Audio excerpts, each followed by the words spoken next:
Well, the last time the Fed waited this long, and it's been 12 months as of July, that we've kind of been waiting for this cut.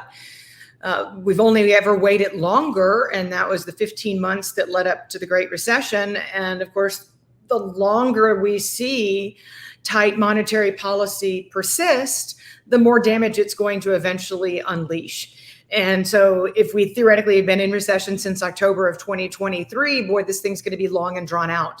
Or even if they date the recession to the end of 2024, again, it's going to be a longer recession than it would otherwise have to be, because there is a lag effect associated with Fed easing measures. The same way that it takes a while for the economy to feel the tightening, to feel the strain of higher interest rates, it certainly takes the economy a while to feel the benefits of falling interest rates.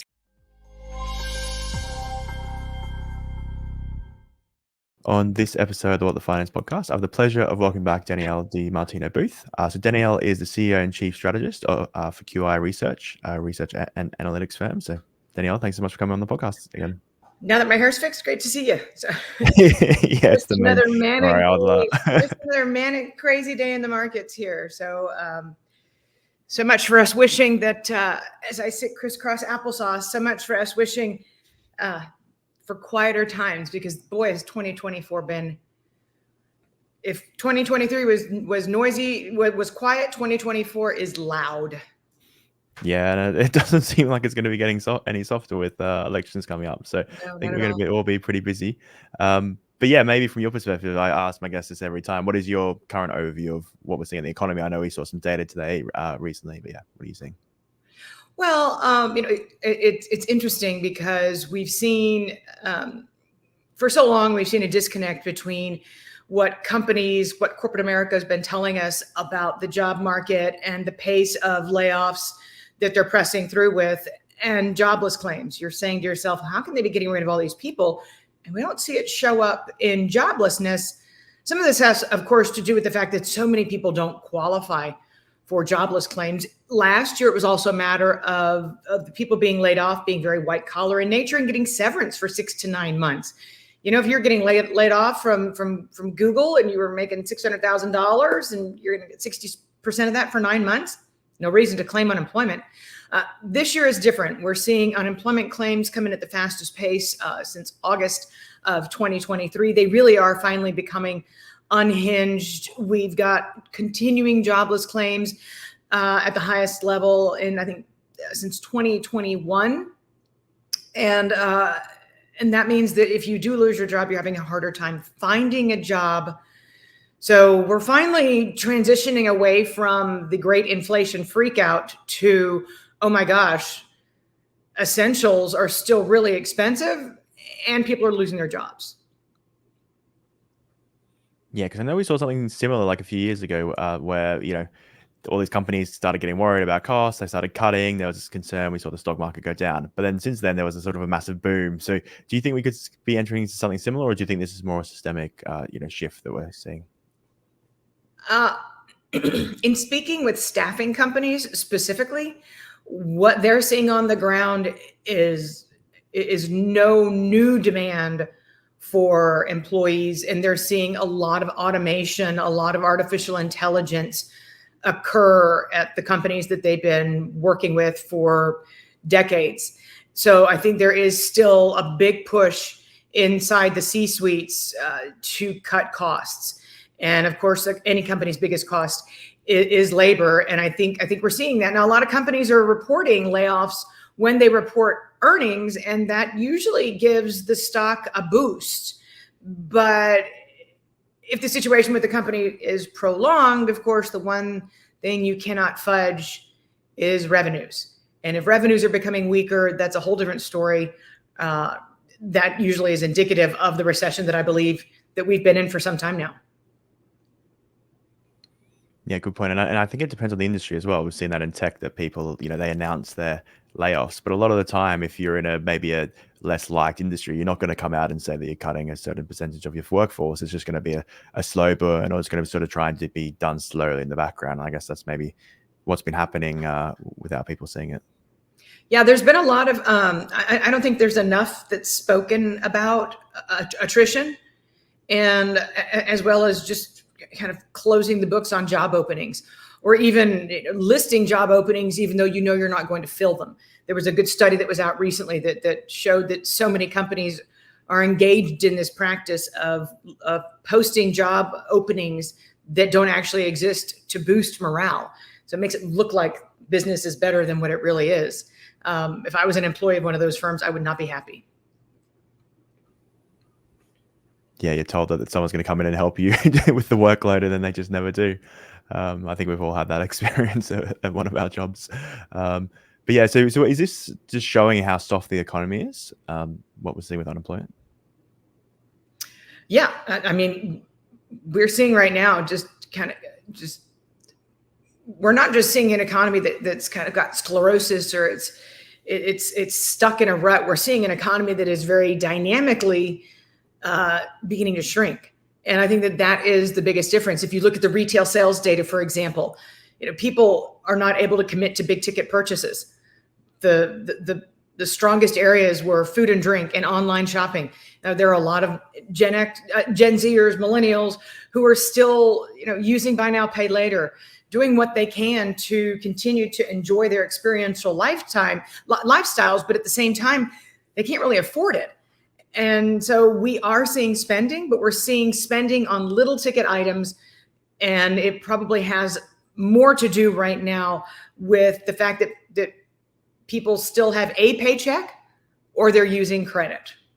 Yeah, that makes sense. So, what does this mean for the Fed? Is this, I guess at the start of the year, we thought they were going to have 6 cuts, then it went down all the way down to 1. Do you think it's sort of going to start going back up again, and there's going to be continued cuts coming out throughout the year? I think that if Jay Powell and the others at the Fed, and it sounds like they certainly are determined to get to September. So I think if they get all the way to September, the risk is that they're going to be seeing larger rate cuts than they were expecting, because we are seeing initial jobless claims pushing towards 250,000 a week, crossing some critical thresholds. We've seen the unemployment rate move from 3.4% to 4.1%. It's continued to kind of tick up. So into the face of this, the Fed is not acting. And so that means that it might have to play a bigger game of catch up and deploy larger rate cuts than what the market had initially been anticipating. That was more of a measured 25 basis points, quarter of a percentage cut at a time. I think that if we make it all the way to September, that we'll see larger cuts than that. Okay, so you think maybe potentially 50 basis point cut in September? Never know, if not more. More, really? How large do you think it would be? Or I guess it just depends on where the economy is. I'm just going based off of markets, and markets have begun to price in a very small chance that there might be a 3/4 of a percentage point cut, 75 basis points. So markets are bigger than me. Data is bigger than me. I follow it. I report it. I'm pretty agnostic to it. Yeah, that's a good way to be. So what is causing this, I guess, really soft economy? Is it just the fact that high interest rates, inflation is sort of catching up to everything that's happening? Or do you think there's something else that's happening in the background that people aren't watching? I think that there's something to be said for the fact that we're in July of 2024. In July of 2023, the Employee Retention Credit pumped $30 billion into the U.S. economy in cash. And that, of course, was extended out, that the strength of that was extended out. But it's really been, since income tax refund season. And a lot of that money was used to pay down debts. So it's been some time now that we have not seen any kinds of fiscal stimulus in an economy that had grown to be very dependent on them. The private sector has not been very dynamic. We saw last year most of the job creation that was done in the public sector and or to support the public sector, typically lower paying jobs. So I think we are at a juncture right now economically that the private sector is largely stepping back based on the fact that they're seeing demand decline, which makes perfect sense given 4 years after the pandemic hit, the demand was being sourced, if you will. It was being sourced by fiscal spending. Yeah, and it's a bit concerning to think that, as you said, fiscal spending, it's been extremely high. There's a very high deficit. So the fact that even though that's continuing, that we're potentially going to a recession seems to be a very concerning thing. Well, the fiscal spending is not continuing at the margin. I think that's what people need to understand. There are some infrastructure funds and what have you that have yet to be deployed, but that's your typical pork barrel spending. You've got to hire unionized workers. It's going to be inefficiently spent. It's not going to act immediately in the economy. But in terms of stimulus checks, giving money directly to U.S. households, depositing into their bank accounts, it's been a long time since we had that. Okay, so do you think they'll have to do that again, I guess, in the near term, or is that a possibility? I think we're going to find out pretty soon. I think we're going to find out real soon. And then we will see about this little thing called checks and balances and whether or not the Congress is willing to go along with what it is asked at the time from whomever is in the White House. Okay. What do you think that would be? It's similar to what we saw in COVID, but just during a recessionary period? I hope it's not. What we saw during COVID created oodles of inflation. When you bypass the banking system and thereby deliver stimulus to an economy, that tends to be highly inflationary. And we're just back down under 2% with the metric that I follow the most closely, Truflation, TRU.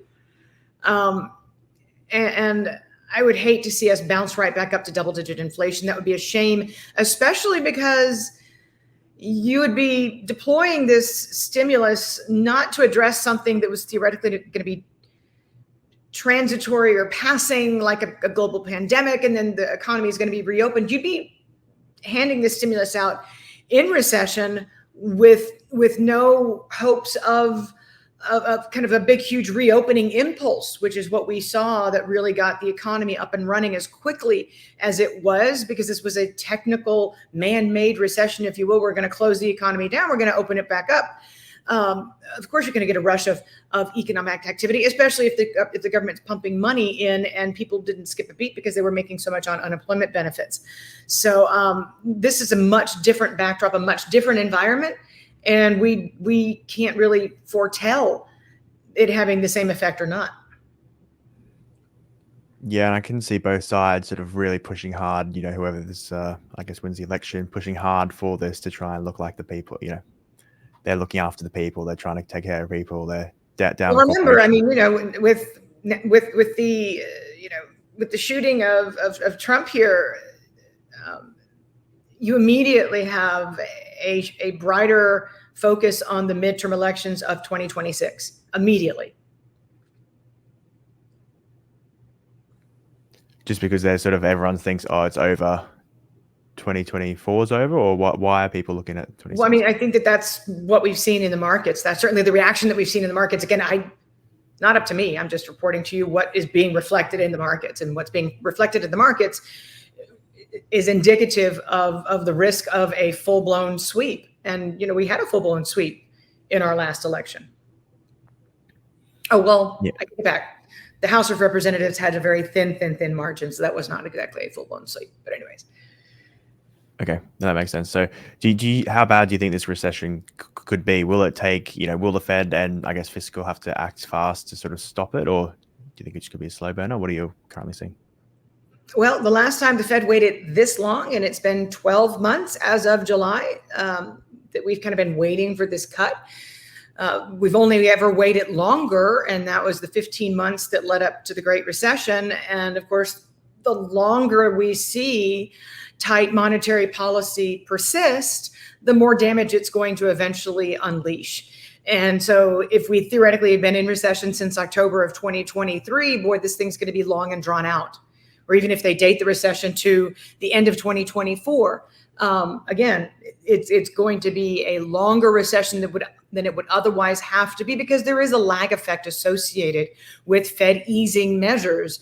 The same way that it takes a while for the economy to feel the tightening, to feel the strain of higher interest rates, it certainly takes the economy a while to feel the benefits of falling interest rates.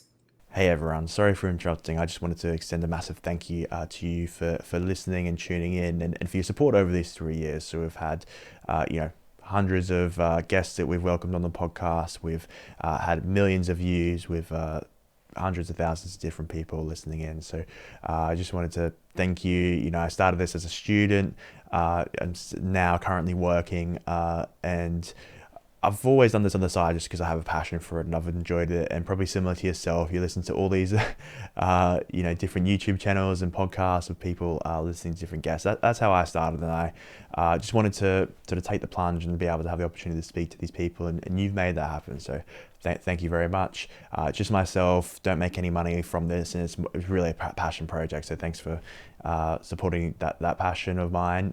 If you wanted to support the channel, all I ask is if you could like, subscribe, or even comment, positive or negative feedback. I'm always willing to take constructive criticism. I'd really appreciate that. But otherwise, thanks so much. If you can believe it, only 14% of our listeners actually subscribe to the podcast. So if you can, great. If not, no problem at all. Thanks for listening, and let's get back to the show. Yeah, and do you think there'll be a catalyst, I guess, like what we saw in 2008, or is this just going to be something of a sort of a overall economy rollover due to the debt burdens? Is there anything that you're seeing? I mean, can I predict a systemic event? No, I can't. If I could, wow, we could just ride off into the sunset. We are seeing, believe it or not, it's a really wonky prism through which to see the data, but we were looking at the producer price index for bankruptcy attorneys.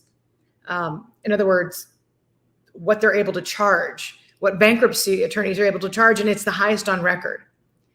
So we certainly do see supply and demand playing out in what you're paying bankruptcy attorneys today. And if you're paying bankruptcy attorneys more than they've ever been paid, that means that they're busier than they've ever been and can demand higher pay than they ever have, which certainly introduces the prospect or suggests that there may be a credit event that's brewing in the economy. Yeah, that'd be interesting. So, but before you mention, or not interesting, but it wouldn't be very good, but I guess we'll see what happens. You mentioned there that interest rates are quite high. I know a lot of people would say, 5% is actually sort of average, I guess, of interest rates where we'd see in the past. Are they just not looking at, maybe the debt burden and where we are at the moment, or, are they correct? Well, certainly when the federal government is spending more than $1 trillion on an annualized basis on interest expense, if you seem to think, 5% is certainly pretty high given the level of the debt. But I think that it's just a simple misunderstanding. People don't understand the difference between stock and flow.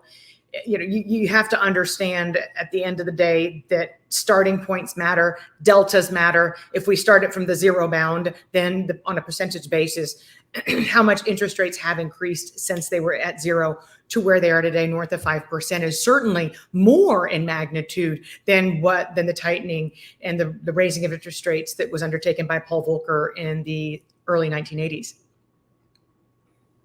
Yeah, I guess the same for unemployment, where even though it might still only be at 4, there's that rate of change is actually a lot higher than maybe what we've seen previously. 3.4%, the difference between that and 4.1% is a lot of jobs. I mean, we've shed 1.5 million full-time jobs this year. It's a lot of income. Yeah, and then do you sort of trust, I guess, the job numbers, and I guess the unemployment numbers, because I know there's been a lot of concerns about what's happening there, and even people saying that maybe they overcounted by 800,000 jobs previously. Well, the revisions are large, historically speaking. Jay Powell said that the numbers were overstated. I mean, maybe we should take his opinion over mine, right? But no, the duration, the persistence, and the magnitude of these revisions is absolutely embarrassing. Any thoughts why? Because I think this is something that doesn't just seem to be for unemployment. It seems for a lot of the surveys where they're just not getting enough response. It could be polling, it could be other economic surveys. We know this, right? We know that the Bureau of Labor Statistics needs to modernize how it takes data. Instead, we've had an announcement come out that says that the household survey is going to have funding cut for it. So that's good news. The fact that in the post-pandemic era, we've seen survey response rates for the initial print for non-farm payroll south of 40%, that's indicative of something that is deeply broken and needs addressing. and certainly needs addressing in a more immediate fashion than it has been addressed, unless there is some pressing need in the background to repress the data or flatter the data. And that's not a good position to be put in as a statistical agency, to have the country increasingly suspicious that you're producing USSR, People's Bank of China caliber data. Yeah, that would be concerning to think. And I guess it's like people like yourself, the data collectors, are trying to go into the more, maybe not that as obvious, trying to find other sources of data which are providing you more insights into what's actually happening in the real economy. Well, and we follow real time individuals who follow job openings, job cuts. That's essential for us. It is certainly essential for our client base that we find alternative gauges of the employment, because if you're just going off of the official data, then you're literally driving blind.